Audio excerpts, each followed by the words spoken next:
Hello there, nice to meet you. Well, I'm not really meeting you, I'm talking to you via microphone on the internet.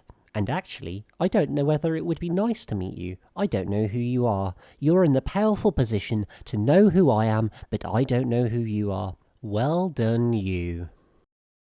But anyway, enough about you. Let's talk about my little rant I have planned for today. This particular rant discusses the annoying walking habits that some people have. This is one rant I can really get behind. It really rustles my jimmies. I didn't realise I had a problem with walking habits until I moved to London. Before I moved to London, I was quite content plodding along, minding my own business without a care in the world, no rush at all. But moving to London, walking became a serious business. You've got to go where you've got to go, and you're too stressed out and worried about life to deal with people who are slow walkers.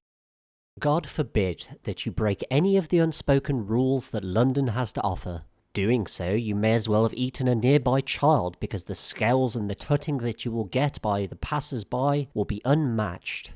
You have been warned, anonymous listener. As that little sprinkle of advice settles in, let's add in a little fun fact about walking.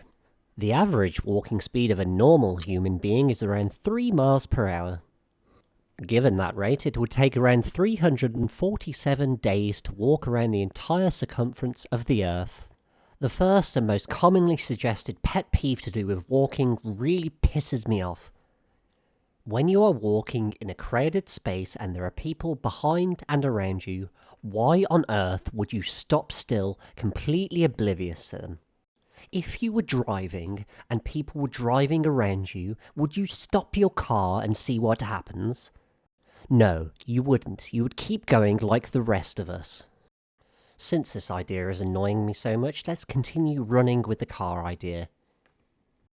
If, God forbid, for any reason, you hit a malfunction within your car and you need to come to a complete halt, you put both indicators on to signify to the people around you that there is a problem and that they should avoid you. Now, taking that idea, if you're still inclined to do such a thing whilst walking, maybe you should adopt some idiotic flappy motion so that the people around you know that you're going to be an idiot and are having some sort of humanistic malfunction that requires you to stop.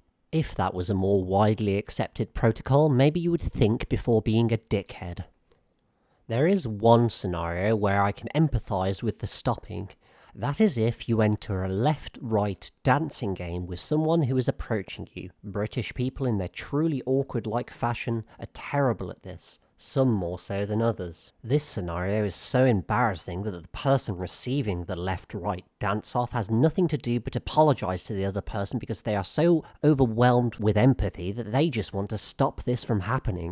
Personally, I find left-right dance-offs so traumatic that I'd punch an ongoer in the face just to distract everyone from what's going on.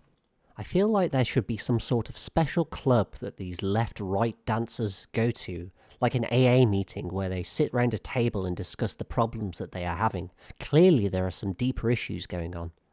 But what do I know? I'm just someone giving a podcast on walking habits. Another type of walk abuser that really annoys me are the couples that link arms and ever so lovingly continue to link arms when people are approaching them. Let me stop for a moment to give a loving note to these people. How much space around you do you think there is? Do you think that you're protected by some sort of force field-like bubble and that you aren't getting in people's way and you can just show public affection whenever you want? No, everyone else is miserable because you're there. You little imbeciles are in everyone's way and we would all be better off if you didn't exist. There is a similar version of this that happens with 2 or more people in a crowded area. These people think it's okay to stop in the middle of a crowd just to have a chat or figure out where they are. Well, you little flock of morons, I tell you where you are. You're in my way. You're the type of person that stands on the left side of an escalator. Oblivious scum. But I feel kind of bad. Past Birmingham me would be ashamed at myself. So, much like my other rants and ramblings, I'm going to propose a solution. We are in unprecedented times where this situation no longer happens because we are not allowed in crowds of close proximity. Yes, as lonely and emotionally scarring as this period of time is, at least you aren't confronted by people that are getting in your way whilst you are walking to where you need to be. But I see danger ahead. These flock of moroni are someday very soon going to be released back into the wild to wreak havoc. But we have an opportunity to control how that is done. The lack of people out in the open has produced many opportunities that we must take advantage of. For example, you could test out driverless cars, seeing as we have a perfect simulation in the real world of an actual road system. But this is about human cars. I propose a system whereby people are not allowed to come out of isolation until they have gone to walking school.